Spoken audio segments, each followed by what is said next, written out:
अस्सलाम वालेकुम दोस्तों। जैसा कि मैंने अपनी पिछली वीडियो में कहा था कि हम आने वाली वीडियोस में फ़िज़िक्स के थ्योरीज़ को, उसके प्रिंसिपल्स को और उसकी मुख्तलिफ़ ब्रांचेस को खुलकर पढ़ेंगे। तो आइए हम आज 9th क्लास की फ़िज़िक्स के चैप्टर 2 से बाकायदा 9th फ़िज़िक्स का आगाज़ करते हैं। ये video Federal board, Punjab board, KPK board और पाकिस्तान के दीगर तमाम बोर्ड्स के स्टूडेंट्स के लिए इक्वली बेनिफिशियल है।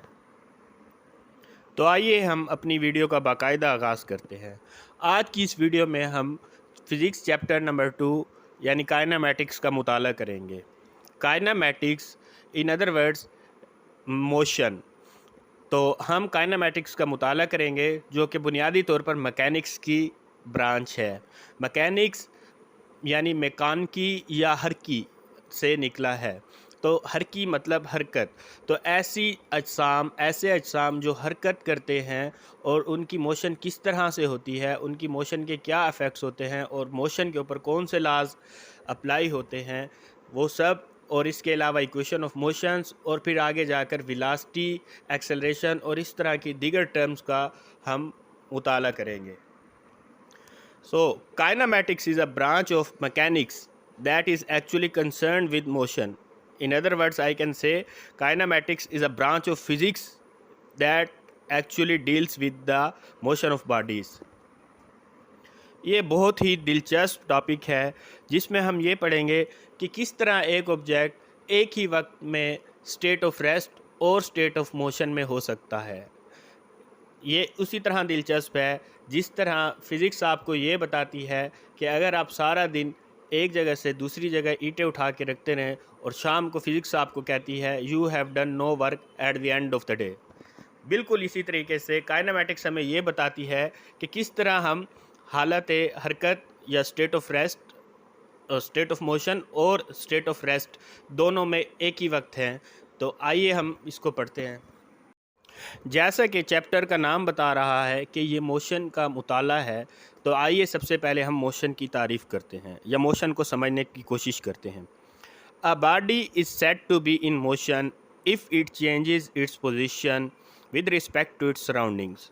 तो फ़िज़िक्स के हिसाब से हर वो जिस्म जो अपने इर्द गिर्द के लिहाज से या अपनी सराउंडिंग के लिहाज से अपनी जगह को तब्दील कर रहा है, अपनी जगह को बदल रहा है, हम कह सकते हैं कि ये जिस्म स्टेट ऑफ मोशन में है या हरकत कर रहा है। और बिल्कुल इसी तरह से रेस्ट की डेफिनेशन ये बनेगी, a body is said to be at a state of rest if it does not change its position with respect to surroundings. तो हर वो जिस्म जो अपने इर्द गिर्द या अपने सराउंडिंग्स के हिसाब से अपनी जगह या अपनी पोजीशन चेंज नहीं कर रहा, हम उसको कह सकते हैं कि ये स्टेट ऑफ रेस्ट में है। लिहाजा सिर्फ वही चीज़ें स्टेट ऑफ मोशन में होंगी जो अपने इर्द गिर्द के हिसाब से अपनी पोजीशन को चेंज कर रही हों, जबकि वो चीज़ें जो अपनी पोजीशन को अपने इर्द गिर्द के हिसाब से चेंज नहीं कर रही होंगी वो स्टेट ऑफ रेस्ट में होंगी। आइए अब इनको एक मिसाल के साथ समझने की कोशिश करते हैं। मिसाल के तौर पर आप बस में सफ़र कर रहे हैं और उस बस में आपके साथ दूसरे लोग भी मौजूद हैं। तो बस में बैठे हुए तमाम लोग जो कि एक दूसरे के लिहाज से रुके हुए हैं या अपनी जगहों पर बैठे हुए हैं, तो वो सब के सब लोग स्टेट ऑफ रेस्ट में हैं। चाहे बस चल ही क्यों ना रही हो, तो बस के अंदर मौजूद तमाम लोग स्टेट ऑफ रेस्ट में हैं, जबकि वो तमाम लोग जो बस में बैठे हैं और बस चल रही है वो अपने इर्द गिर्द या बाहर खड़े हुए लोगों के लिहाज से स्टेट ऑफ मोशन में है। तो इस तरह फ़िज़िक्स हमें ये बताती है कि किस तरह से आप एक ही वक्त में स्टेट ऑफ रेस्ट और स्टेट ऑफ मोशन में भी हो सकते हैं, क्योंकि फ़िज़िक्स की असूलों के मुताबिक हर वो चीज़ जो अपने इर्द गिर्द के लिहाज से अपनी जगह तब्दील कर रही हो वो स्टेट ऑफ मोशन में है। तो बस के बाहर खड़े हुए लोगों के हिसाब से बस के अंदर बैठे हुए लोग स्टेट ऑफ मोशन में होंगे और बस के अंदर बैठे हुए लोग बस के अंदर बैठे हुए लोगों के लिहाज से स्टेट ऑफ रेस्ट में होंगे।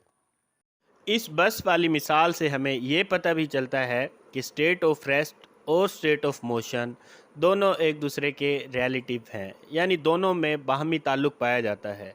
एक जिस्म کچھ اجسام کے حساب سے اگر اسٹیٹ آف ریسٹ میں ہوگا تو وہ کچھ دوسرے اجسام کے حساب سے اسٹیٹ آف موشن میں ضرور ہوگا. تو اس طرح سے اسٹیٹ آف ریسٹ ہو یا اسٹیٹ آف موشن ہو، both are relative to each other. آپ ریسٹ اور موشن کی ریلیٹیونیس کو ایک اور سادہ مثال سے بھی سمجھ سکتے ہیں. زمین پر بیٹھا ہوا ایک ساکن شخص جو کہ کوئی بھی حرکت نہیں کر رہا، he is also in a state of motion with respect to other planets. تو دوسرے پلینٹس کے حساب سے وہ اسٹیٹ آف موشن میں ہے. یہاں پہ میں ایک شعر کہنا چاہوں گا، یہ زمین چلتی ہے تیزی سے مگر ہلتی نہیں. آپ جانتے ہیں کہ زمین حرکت میں ہے، اور زمین کے اوپر بیٹھا ہوا ایک شخص جو کہ ساکن ہے اور اپنی پوزیشن چینج نہیں کر رہا، وہ زمین کے اوپر دوسرے لوگوں کے حساب سے تو اسٹیٹ آف ریسٹ میں ہے، مگر دوسرے پلینٹس کے حساب سے وہ موشن میں ہے. تو اس وجہ سے کہتے ہیں the state of rest and the state of motion are relative to each other. مزید ہم اپنی آنے والی ویڈیوز میں فزکس یا سائنسز کو بہتر طور پر سمجھنے کی techniques, important reading skills, proper paper attemptation techniques, اور سب سے بڑھ کر رٹا یا کریمنگ سے چھٹکارے کے بارے میں بھی بات کریں گے، کیونکہ میرا مقصد سائنس کو فن بنا کر پڑھانا ہے. So please like, share and subscribe my channel for more videos. Thank you.